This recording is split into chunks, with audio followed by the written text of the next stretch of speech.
오늘은 마지막 때, 이 종말을 맞이하며 국가와 교회라는 그 제목을 가지고, 주제를 가지고 말씀을 보겠습니다. 오늘 여기 열왕기상 12장 28절부터 33절까지 나타나는 그 일은 솔로몬의 아들 르호보암 시대에 여로보암과 르호보암이 나누어집니다. 그 원인은 솔로몬이 제공했죠. 자기 부인을 1000명이나 거느리고 1000명이 가져오는 그 이방 신들을 그대로 받아줘서 젊었을 때는 어찌할지 모르겠지만 나이가 들어서 그것을 전부 다 방치해 둠으로 말미암아 이 이스라엘 자체가 이 분열되기 시작합니다. 그리고 아들 르호보암 때 이제 나눠지게 되죠. 그래서 북에는 이 북쪽의 여로보암 왕에 의해서 남쪽은 르호보암 왕에 의해서 분단이 되고 맙니다. 참 슬픈 일입니다. 그런데 이스라엘에게는 동일하게 한 신앙, 한 여호와만이 그 당시에 있었죠. 그래서 모든 백성들은 이 예루살렘 성전에서 예배를 드리는 그 절기가 있었습니다. 이 여로보암 왕이, 북이스라엘 왕이 이제 그 모습을 생각하면서 이러다 보면은 북이스라엘이 전부 다 남유다로 다시 돌아가는 역사가 일어나겠다. 자기는 더 이상 왕의 역할을 하지 못하겠다는 그러한 이 두려움이 생기다 보니까 그러면 자기 백성이 남유다 예루살렘으로 내려가지 않는 방법이 무엇이냐? 그 방법을 여로보암이 인간의 방법으로 만듭니다. 여기다가 절기를 지킬 수 있는 곳을 만들면 되지 라는 생각이죠. 그러니까 이 북이스라엘의 남쪽에는 이 베델, 위쪽 북쪽에는 단 2개를 세워버립니다. 예루살렘까지 내려갈 필요 없어. 너희들이 가까운 데 가서 너희들이 편한 대로 거기서 예배 드리면 돼 라고 얘기하고 그 다음에 거기다 금송아지를 또 만들어 놓습니다. 그러면서 백성들한테 말하죠. 이 금송아지가 출애굽의 여호와야. 또 자기 마음대로 제사장을 선발합니다. 제사장은 누가? 하나님이 레위 사람들 통해서 했죠. 그거 깨버립니다. 자기 마음대로. 그래서 레위 사람들은 다 보내버립니다. 이 역대하 11장에는 바로 이 레위 사람들이 이제 다 쫓겨나 버려요. 그러니까 어떻게 되죠? 레위 사람들이 신앙이 있는 남유다로 내려갑니다. 그리고 북쪽에는 어용 제사장들만 남죠. 그리고 절기도 딱 정해버립니다. 뭐 저기 6월절이라든지 초막절이라든지 이런 거 없습니다. 없고 여로보암이 자기 마음대로 정해버립니다. 그것이 8월 15일. 8월 15일. 자기가 마음대로 정해버립니다. 그리고 자기도 거기서 자기가 직접 인도도 합니다. 성도 여러분, 하나님께서 말씀하시고 하나님이 제정하시는 예배까지도 자기들 마음대로 해버립니다. 남유다는 어떻죠? 남유다는 형태상으로는 예루살렘에서 계속 예배는 드려요. 그런데 시간이 지나면 지날수록 거기에 하나님만을 섬겨야 되는 사람들이 우상을 자꾸 갖다 놓습니다. 언뜻 보니까 저 아수르가 힘이 세거든요. 왜 힘이 세지? 아수르가 섬기는 이방신이 센 신이네. 그래서 예루살렘 성전에다 떡 세워놓습니다. 바벨론이 세네? 바벨론의 거를. 어디가 세네? 그럼 어디 거를? 아람 거를 놓고. 그러니까 이 성전 자체가 이 우상 단지가 돼버려요. 그래서 어떻게 되죠? 하나님이 떠나시죠. 떠나십니다. 에스겔 9장입니다. 하나님의 영광이 떠나셔버립니다. 왜냐하면 거룩하신 하나님이 더 이상 거기에 있을 수가 없어요. 떠나신 다음에 어떻게 되죠? 예루살렘을 뒤엎어버리시죠. 거룩하지 못하기 때문에 엎어버리십니다. 그것이 오늘 두 번째 읽었던 호세아 5장입니다. 호세아 5장에서도 보면은 에브라임과 여기 유다라고 합니다. 에브라임은 북이스라엘을 말합니다. 유다는 남유다를 말합니다. 그래서 에브라임은 북이스라엘의 대표 지파죠. 11절 잘 보십시오. 에브라임은 북이스라엘은 하나님의 명령이 아니라 사람의 명령 뒤따르기를 좋아했다. 하나님을 두려워하지 않고 사람의 명령이 누구겠습니까? 여로보암, 왕의 명령. 그리고 그 후대 왕들 다 여로보암을 쫓아갑니다. 그래서 북이스라엘의 왕은 전체가 다 악한 왕으로 기록됩니다. 전부 다 사람의 명령, 왕의 명령을 뒤따라가죠. 유다는 어떻고요? 똑같습니다. 그래서 12절 보십시오. 하나님 말씀하시면 내가 북이스라엘 에브라임에게는 좀 같고 남유다에게는 썩이는 것 같도다. 그래서 그 결과 어떻게 되죠? 13절 병이 생깁니다. 상처가 납니다. 그것을 깨달아요. 그래서 북이스라엘은 아수르에게 요청을 합니다. 하나님을 대적하는 아수르 족속에 가서 내 병을 고치게 해주소. 이렇게 말하죠. 안 되죠. 하나님이 지금 행하신 벌을 어떻게 아수르가 와서 고칩니까? 안 되죠. 하나님께 돌아가야 고쳐지지. 그것이 여기 15절입니다. 그러한 이 병과 상처가 언제 낫느냐? 15절. 그들이 죄를 뉘우치고 그들이 하나님의 얼굴을 찾을 때 그때 나으리라. 무엇입니까? 회개입니다. 회개하고 하나님께 나올 때 그때 상처가 낫고 아픈 것이 날 거라는 것이죠. 그때 어떻게 되죠? 하나님 말씀하십니다. 내가 내 곳으로 돌아가리라. 바로 이스라엘에게로 돌아가겠다는 얘기입니다. 돌아가시겠다는 얘기입니다. 회복시키시겠다는 얘기죠. 그들이 어떻게 되죠? 북이스라엘에서 남유다가 되었던 고난받을 때 나를 간절히 구하리라. 성도 여러분, 이것이 해답입니다. 우리가 어떤 환난을 당했을 때 어떻게 되죠? 하나님께 돌아와야 됩니다. 그랬을 때 하나님이 우리에게 돌아오시고 우리를 고쳐주십니다. 이것을 자꾸 사람의 생각으로 뭘 하려고 그래요. 내가 상처가 났으니까 어디 가서 용한 의사를 찾아요? 안 됩니다.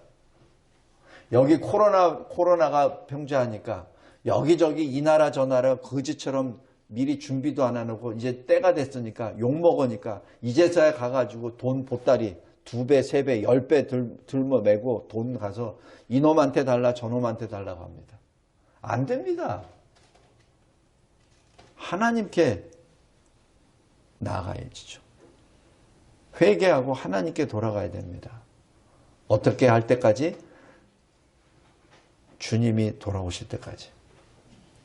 고난받을 때 간절히 구하리라 라고 지금 말씀합니다. 자, 오늘 본문을 통해서 국가와 교회라는 주제를 보겠습니다. 여기 설교 요약을 보시면 되겠습니다. 첫째, 모든 권세는 하나님으로부터 왔습니다. 그러므로 각 사람은 위에 있는 권세들에게 복종해야 합니다. 로마서 13장입니다. 반드시 해야 됩니다. 왜냐하면 모든 권세는 다 하나님께서 주셨기 때문에 그렇습니다. 그렇다면 권세 받은 자들은 어떻게 됩니까? 권세를 받아서 통치하는 자, 다스리는 자는 하나님의 종입니다. 하나님의 사역자입니다. 왜냐하면 그 권세를 하나님이 주셨잖아요. 그러니까 하나님의 뜻대로 일을 해야 되는 것이 권세자의 본분입니다. 어떤 일을 하라고요? 백성 가운데, 국민 가운데 선을 행한 자가 있다면 칭찬해주고 그리고 그들에게 선을 베푸는 사람이 권세자입니다. 만약에 악행을 행하는 자에게는 어떻게 해야 되죠? 하나님의 칼을 들고, 공의의 칼을 들고 벌을 줍니다. 그래서 어떻게 되죠? 질서가 회복되죠. 질서가 회복되어야 평강이 오죠. 하나님은 질서의 하나님이시고, 동시에 그 이어서 어떻게 되죠? 질서 이후에 화평이 온다고 했죠. 고린도전서 3장에. 그래서 질서와 화평은 같이 들어갑니다. 질서가 있을 때 평강이 옵니다. 질서가 깨지면 혼돈이 나옵니다. 전쟁이 일어납니다. 그래서 권세자는 하나님이 주신 권세를 가지고 선과 악을 거기서 집행을 하는 사람입니다. 특별히 국가와 교회 간에는 어떻습니까? 교회는 하나님으로부터 영적인 권세, 말씀을 받은 기관입니다. 또 국가는 하나님으로부터 이 세상 사람들을 통치하라는, 다스리라는 권세를 받았습니다. 두 개가 같이 들어갑니다. 그런데 국가는 작은 3번입니다. 교회가 받은 직무를 자유롭게 하도록 보호합니다.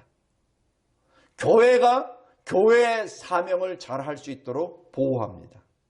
그리고 모든 교회와 종교의 집회도 방해를 받을 수도 없고 교란을 당할 수도 없이 개최할 수 있도록 질서를 유지합니다. 이것이 국가의 사명입니다. 국가는 교회가 교회의 집회를, 교회가 종교 활동을 잘 할 수 있도록 보호하고 그것을 질서 있게 유지하는 것이 국가의 본분입니다. 교회는 어떻습니까? 그러한 교회를 위하여 기도합니다.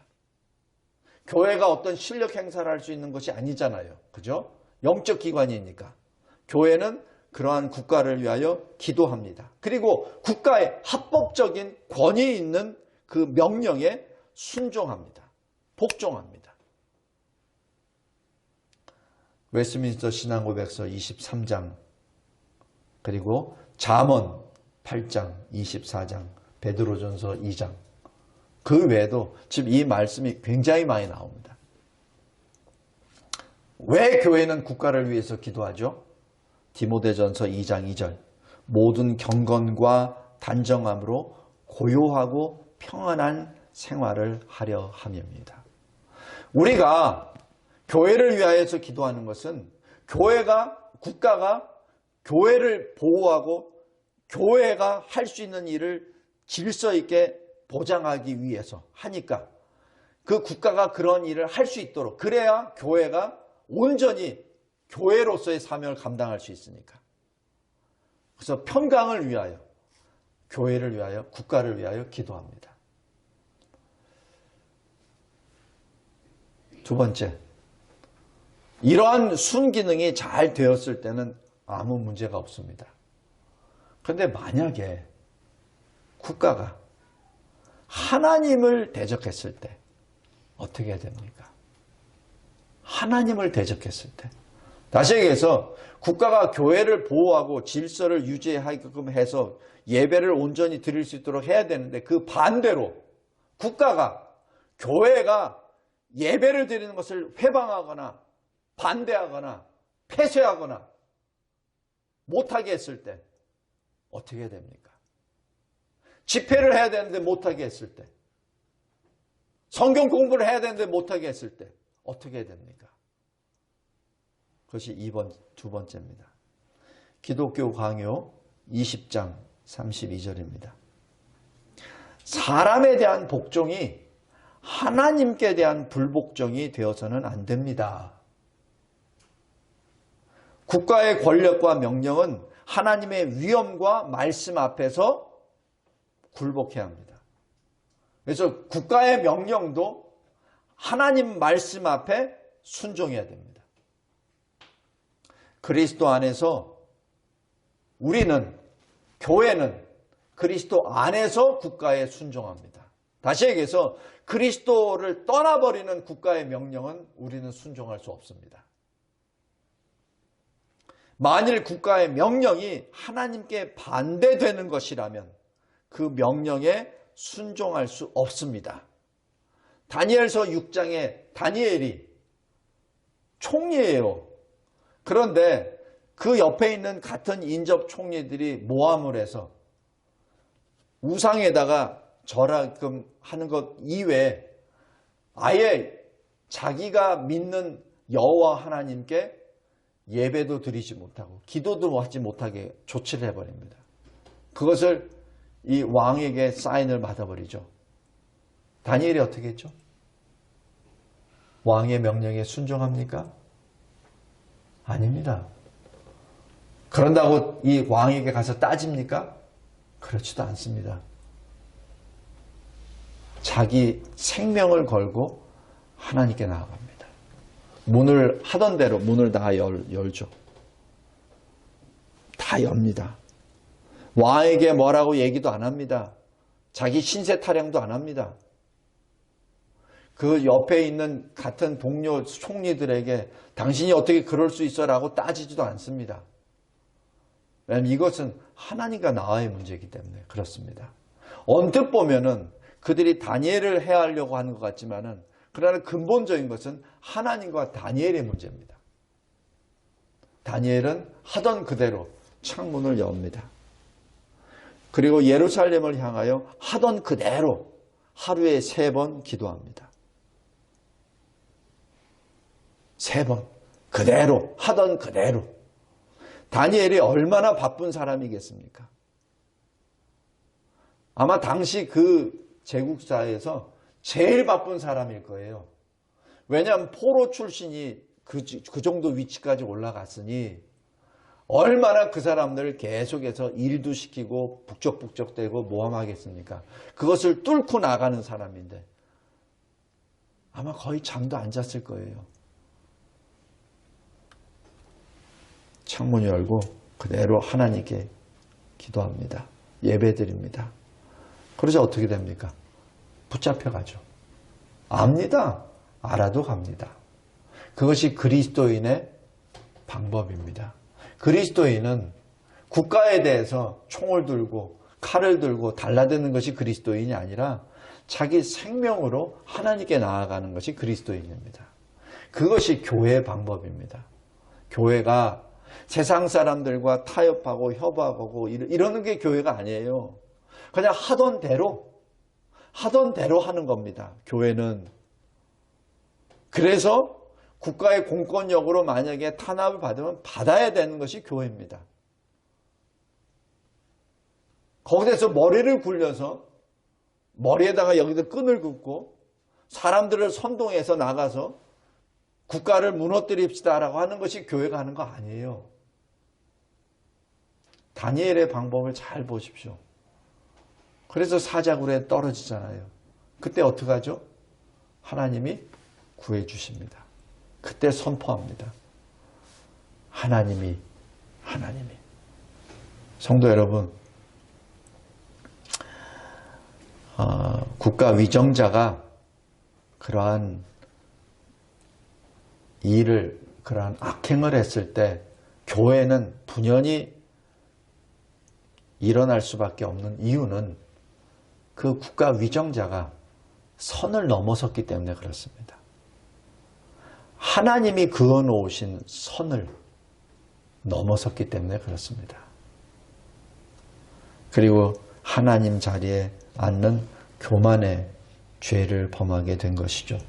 그래서 그들이야말로 그 위정자는 자기의 권세, 하나님이 주신 권세를 스스로 포기한 셈이 되어버리게 됩니다. 그래서 교회는 분연히 하나님의 말씀에 순종하게 되는 것이죠. 성도 여러분, 이것이 기독교 강요 20장 32절입니다. 만약에 국가 위정자가 잘못된 명령에 백성이 국민이 순종하면, 국가 위정자의 잘못된 명령에 교회가 순종하면 어떻게 되죠? 그건 교회가 심판을 받습니다. 오늘 여기 호세아 5장 똑같습니다. 지금 여로보암 북이스라엘 왕이 지금 하나님을 대적하는 짓을 했어요. 근데 북이스라엘의 사람들은 어떻게 됐죠? 그대로 쫓아갑니다. 거기에 불복한 레위인과 신실한 자들은 어떻게 했죠? 남유다로 다 내려와 버립니다. 남유다로 다 내려옵니다. 성도 여러분, 제사장이라고 해서 똑같은 제사장 아니에요. 하나님의 말씀에 순종하는 자가 제사장이지, 왕이 세운 사람이 제사장이 아니죠. 이 시대 대한민국도 마찬가지입니다. 1945년에 북한에 김일성이 들어왔죠. 그때 어용 목사들이 김일성을 환영합니다. 그리고 그 45년부터 50년 6.25 전쟁이 일어나기 전까지 거기서 신앙이 전부 다 파괴됩니다. 어떤 신앙이냐고요? 주일학교를 폐쇄합니다. 전도를 못하게 합니다. 예배를 드리긴 드리되 감시하에 드리게 됩니다. 그러니까 어떻게 됩니까? 할 수 없이 신앙을 지키기 위해서 밑으로 남한으로 내려오죠. 똑같습니다. 레위인들이 열왕기상 12장 이후에 역대하 11장에 북이스라엘에서 남유다로 내려오듯이 똑같이 내려옵니다. 김일성이 45년에 평양에 입성할 때 한반도에 그리스도인의 숫자의 80%가 북한에 있었습니다. 남한에는 20%밖에 없었어요. 선교사들의 보고자료입니다. 80% 되는 그 성도들이 거기에서 일부는 다 내려옵니다. 그래서 내려온 그 사람들이 세운 교단들과 교회들이 남한에 많이 있어요. 그래서 지금도 큰 교단이라는 것은 그런 사람들이, 그래서 이남아 있었던 신앙을 지키기 위해서 내려온 사람들이 많이 있습니다. 반면에 내려오지 않은 사람들, 뭐 그렇게까지 하겠어? 조금 지나면 되겠지. 뭐 그거 괜찮지 않아? 김일성이 뭐 세상 잡았는데 이제 되면 좋겠지 라고 얘기하면서 공산주의 사상에 찌들린, 공산주의 사상에 영향을 받은 목사들이 김일성도 하나님이 보내주는 권세자야, 그 권세를 순종해야지 이러면서 미혹하게 해서 많은 성도들이 그냥 남죠. 결과 어떻게 되죠? 다 죽습니다. 다 죽습니다. 변절돼서 완전히 김일성 종교가 돼버린 사람은 살고, 여로보암처럼 금송아지에다가 절하는 사람은 살고, 안 그런 사람들은 다 비참하게 죽죠. 성도 여러분, 그래서 국가 위정자의 하나님을 대적하는 명령에 대하여 순종하는 자는 하나님의 벌을 받게 됩니다. 그것이 북이스라엘의 비참한 멸망이었고, 우리 동족 북한의 지금까지 처절한 짐승처럼 살아나가고 아니면 죽임을 당하는 그러한 모습이 바로 그 현장입니다. 여기 큰 2번에 작은 4번 보십시오. 하나님의 뜻은 무엇입니까? 하나님을 믿는 경건을 포기하는 것보다 차라리 고통받는 것이 하나님의 뜻입니다. 그래서 사도행전 5장 29절에 사도들이 말합니다. 사람보다 하나님께 순종하는 것이 마땅하도다 라고 고백하며, 사도들이 채찍질을 맞고 또 멸시와 모독을 받는 그 자체를 오히려 더 달갑게 기쁘게 여기는 역사가 나오죠. 작은 5번입니다. 왜 그렇죠? 우리는 더 이상 우리 자신을 위한 존재가 아니라 우리를 구원하시기 위하여 십자가에 달려 죽으셨다가 3일 만에 죽은 자 가운데 부활하신 주님을 위하여 사는 존재가 되었기 때문에 그렇습니다. 고린도전서 7장 23절 너희는 값으로 사신 것이니 사람들의 종이 되지 말라. 성도 여러분, 이 마지막 때 참으로 두려운 일들이 우리에게 계속 닥쳐올 겁니다. 이때 분명하게 신앙을 지키는 저와 여러분이 되기를 바랍니다. 마지막 세 번째, 대한민국에 대하여 보겠습니다. 대한민국은 하나님이 교회를 통하여 세우신 자유국가입니다. 자유는 바로 예배를 위한 자유입니다. 기독교, 교회를 위한 자유입니다. 1910년 대한제국은 멸망하였습니다. 그러나 대한제국이 멸망하기 25년 전 1885년에 하나님께서는 하나님의 사자를 이쪽에 보내주셨죠. 바로 이 나라가 멸망하기 25년 전에 하나님의 사자를 보내주십니다. 그리고 그들이 교회를 세워 나아갑니다. 그런데 그 교회의 역사는 참으로 놀랍습니다. 나라가 멸망하는 1910년에 급부흥합니다. 그리고 이 1945년 해방 이후에 전쟁을 통해서 6.25 사변을 통해서 다시 교회가 급성장합니다. 무엇을 말합니까? 이 대한민국은 우리가 세운 거 아닙니다. 하나님이 세우셨습니다. 그것이 그 증거입니다. 하나님이 교회를 통하여 대한민국을 세워주셨습니다.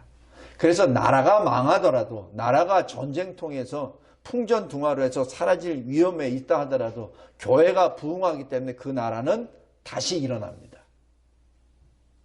다시 거꾸로 얘기해서 만약에 교회가 침체되거나 나라는 번듯한데 교회가 침체되면 그 나라는 망합니다. 특별히 대한민국은 그렇습니다. 왜? 하나님이 교회를 통하여 세우신 나라이기 때문에 그렇습니다.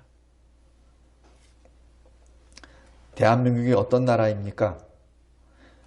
구소련과 미국의 냉전 체제를 종식시키는 그 일에 큰 일을 감당했던 나라가 대한민국입니다. 우리 잘 생각해 보세요. 베를린 장벽 언제 넘어졌죠? 1989년. 그것이 그냥 넘어진 거 아닙니다.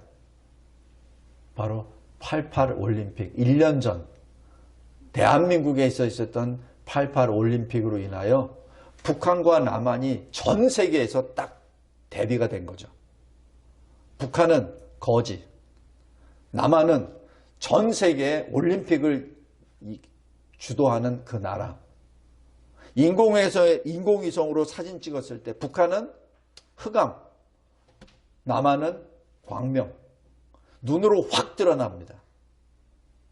그것은 무슨 체제가 이념이 뭐가 우월하다 나쁘다 그걸 떠나서 그냥 전 세계 앞에 딱 드러납니다. 그 다음에 1년 후에 베를린 장벽이 무너지고 그 1년 후에 독일이 통일이 됩니다. 그리고 그 1년 후에 90년에 무슨 일이 벌어지죠? 구소련이 해체됩니다. 성도 여러분, 이것이 우연의 역사가 아닙니다. 그냥 단순히 미국이 어떤 것을 뭘 잘해서 했다고 맞습니다.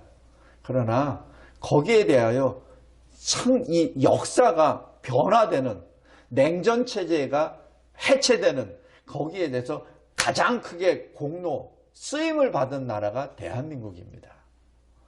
그 당시까지만 해도 대한민국은 어떤 나라였습니까? 멸공입니다. 멸공. 공산주의를 멸하는 그 기본 체제였습니다. 비록 작은 나라였지만은 멸공의 체제를 유지하고 그리고 88 올림픽을 성공적으로 다 마감함으로 인하여 전 세계, 인류 역사상 전 세계적으로 딱 드러낸 겁니다. 성도 여러분, 교회가 성장할 때 국가가 성장합니다. 교회가 부흥할 때 국가를 주님이 다시 부흥시켜 주십니다. 3번에 작은 2번 보십시오. 그런데 죽게 되었던 상처가 나은 짐승, 요한계시록 13장에 나옵니다. 이 바다에서 올라온 짐승 중에 그 머리가 여러 개인데 그 머리 중에 하나가 죽게 되었다가 다시 살아나는 그 짐승이 바로 공산주의입니다. 지금은 중국이죠. 마치 구소련이 무너지고 중공이 자기 살아남기 위해서 자기의 그 체제를 기브업 해버립니다. 그리고 자본주의 체제를 받아들이죠. 그것이 현재 중공입니다. 그리고 또 뭐죠? 종교 혼합입니다. 로마 캐톨릭을 중심으로 해서 WCC가 가동해야 되죠. 그러고 나니까 교회 내에 공산주의 사상과 WCC의 종교 혼합 사상이 들어와 버리죠. 그러니까 교회가 빛의 사명을 잃어버립니다. 왜냐하면 빛이 어둠으로 덮여버리면 빛은 더 이상 힘을 잃어버려요. 그죠? 잃어버립니다. 그러니까 교회가 세상의 빛의 역할을 해서 밝게 빛나야 되는데 공산주의, 사회주의 사상으로 일부 덮여버리고 WCC의 종교 혼합으로 해서 덮여버리니까 빛을 잃어버리죠. 그러니까 어떻게 됩니까?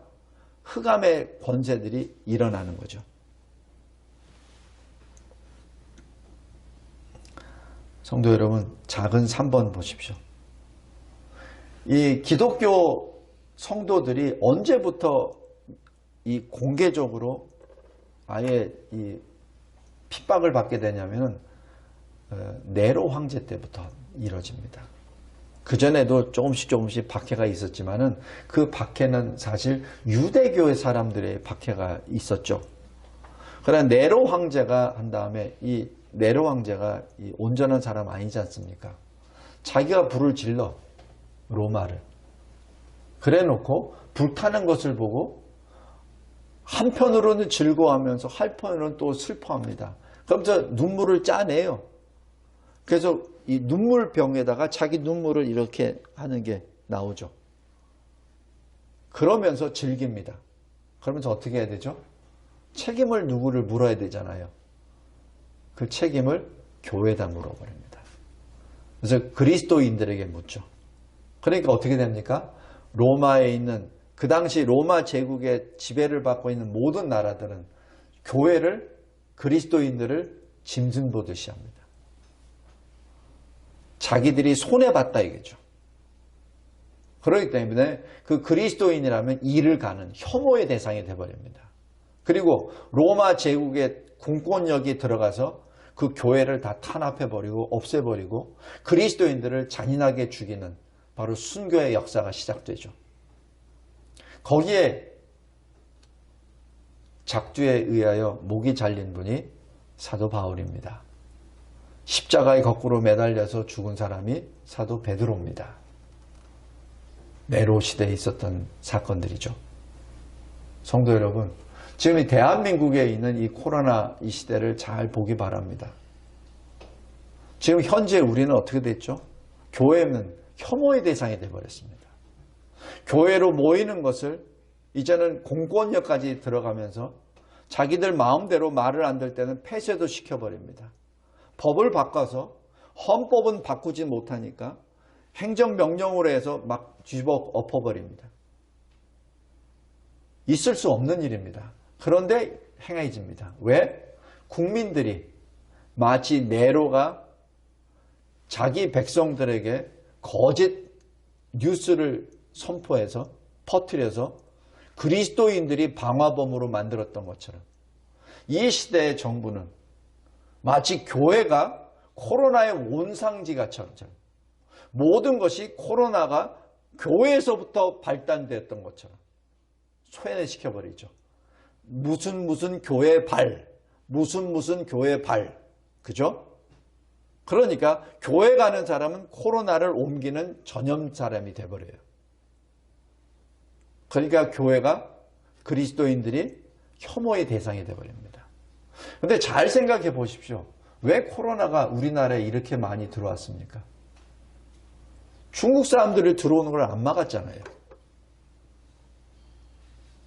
그리고 정부 내에서 의도적으로 코로나가 발생됐을 때 차단을 하고 제한을 둬야 되는데 의도적으로 나가서 놀으라고 다 했잖아요. 기억나시죠?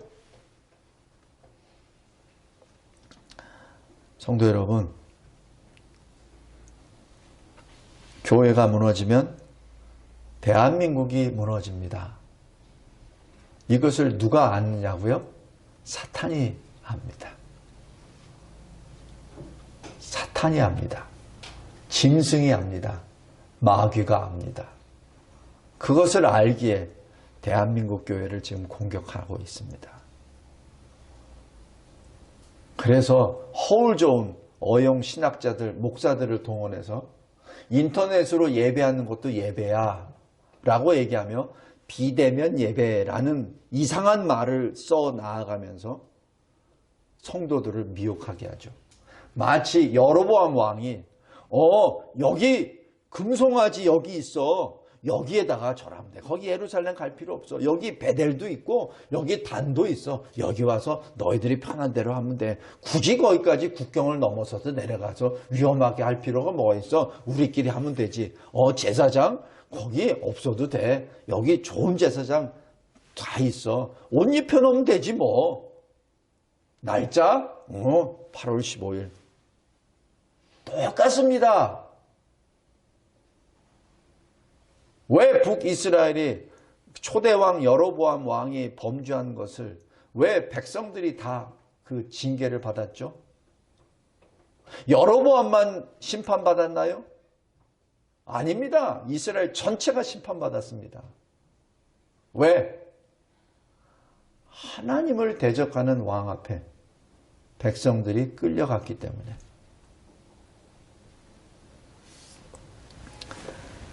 우리 요한계시록 18장 두려운 말씀이 있습니다. 여기에 하나님을 대적하는 큰 성, 바벨론 성이 나타납니다. 그 성에 하나님께서 이제 바벨론 성을 다 심판하실 거라는 걸 다 말씀해 주세요. 그러면서 하나님께서 말씀하십니다. 큰 소리로 내 백성아 거기서 나오라. 내 백성아 거기서 나오라. 그의 죄에 참여하지 말라. 그가 받을 재앙을 받지 말라. 요한계시록 18장 4절입니다. 성도 여러분, 오늘 호세아서 5장 15절 말씀에 우리가 고난받을 때 어떻게 합니까? 하나님을 간절히 구하라. 회개하라. 마태복음 26장 41절 시험에 들지 않게 깨어 기도하라. 요한복음에서도 우리 주님이 겟세마네 동산에서 마지막 주님 제자들에게 하신 말씀, 시험에 들지 않도록 깨어 기도하라. 성도 여러분, 이 마지막 때 국가와 교회는 어떻습니까? 어떤 관계에 있습니까? 다시 한번 묵상하시기 바랍니다. 그냥 단순히 우리 목사님이 이렇게 알았으니까 이렇게 하는 거야 라고 생각하지 마시고 각자가 자기 중심으로 자기 신앙으로 국가와 교회 간의 그 관계를 분명하게 세우길 바랍니다. 왜냐하면 우리에게 순교의 명령을 하실 때가 있습니다. 그때 우리 목사님이 그렇으니까 그렇게 한 겁니다 라고 하면 안 돼요. 하면 안 되고 나는 하나님의 말씀에 순종합니다. 나는 짐승의 권세자들이 아니라 하나님의 말씀에 순종하는 그리스도인입니다. 라고 말을 할 수 있어야 됩니다. 우리 다시 한번 이 마지막 때 깨어 기도하는 자. 그래서 우리가 어떤 존재라는 것, 어떻게 살아야 되는지를 다시 한번 하나님 앞에 다시 한번 세워 나아가기 바랍니다. 하나님 아버지 감사하고 감사합니다. 무거운 주제입니다.